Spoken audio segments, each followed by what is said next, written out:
guys, how's everyone doing? My name is the Doctor and thank you so much for linking to this video. Now, today what we're going to be doing is I'm going to be showing you the build that I have come up with for Grace the Naiad. This build is based around her kit, which I have tried to alleviate her weaknesses and enhance her strengths as much as possible. Which actually brings me to my first point. I'm just going to clear some things up. This build doesn't mean that you have to bring this build specifically for her.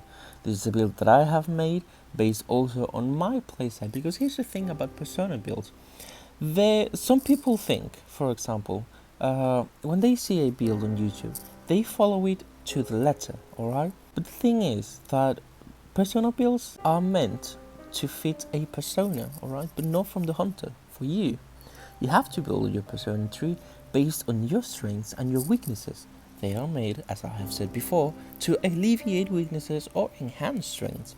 How? For example, let's take a look at one of the traits. Over here, for example, wanted order. Okay?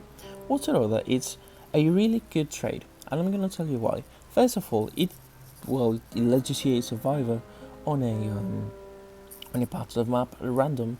Once survivor is based in a rocket chair and the other three are still alive.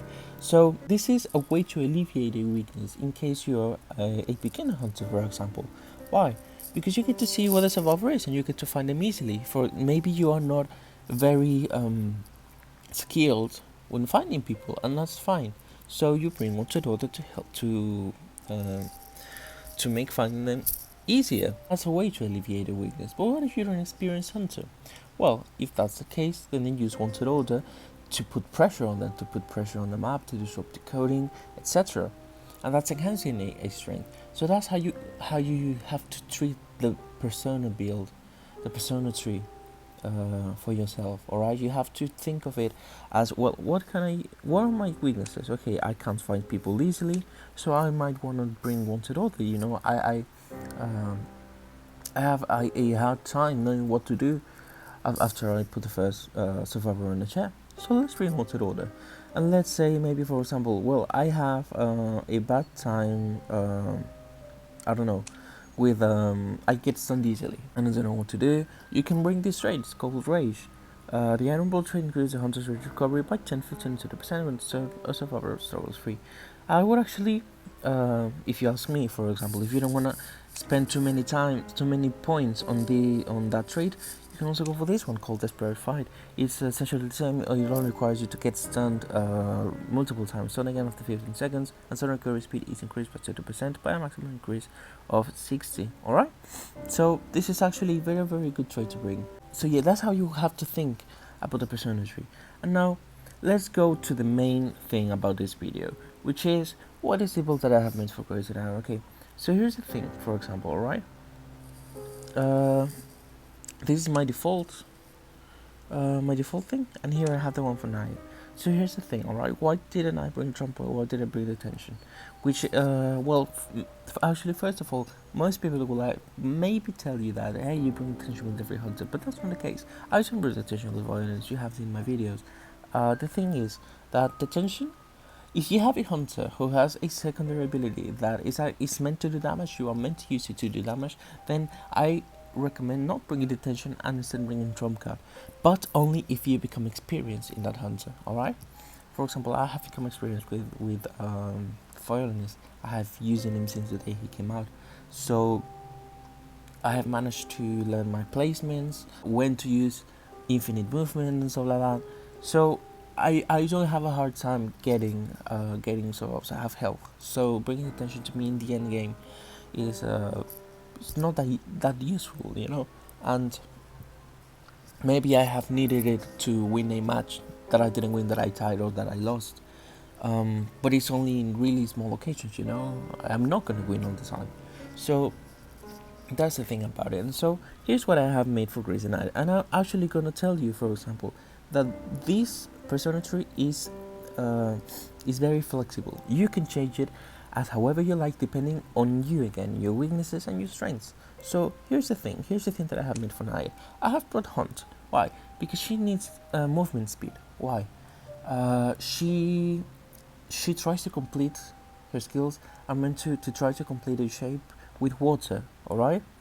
And for that you need to move fast, really fast, and like try to trap the survivors as much as possible, as much as you can, and keep them in that shape.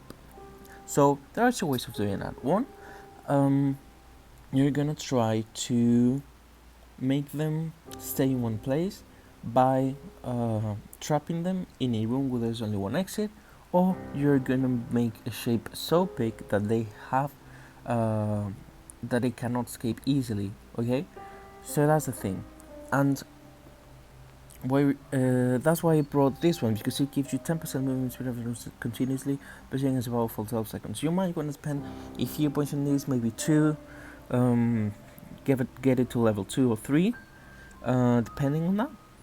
I have also brought Desperate Fight because this is just an overall great trait to bring. It helps you throughout the whole match, and same with Tinnitus. Actually, I actually think that you have to dedicate 20 points only for these two, because not only Tinnitus is probably one of the best and most inexpensive traits on the persona tree, and it also grants you this, which delays incapacitated survivors displays or incapacitated survivors within 18 meters, and this one that releases survivors go for successful calibration in the radius. And you should actually bring every one of the first 4 traits. Deteriorate, really good, as well as inertia. And here, why did I bring confined space? I brought confined space because, as you remember what I said before, one of the ways that you might want to use your skill is you will want to trap a survivor in a way where there's only one exit and they stay in the shape, alright? So you're gonna try to accomplish this with confined space. Now, this is all in theory. In practice, it's maybe gonna be a bit hard, and if that happens, we are going to change our build and see what else we come up with and see what else we want to do. So for now, this is it, alright? Now with intention as well. Because again, this is for beginner hunters. I don't know how to use her, so I'm going to bring attention because I'm probably going to be survivors are going to be finishing all the ciphers and try to go for the exits. So that's it actually for now. I think I also brought this one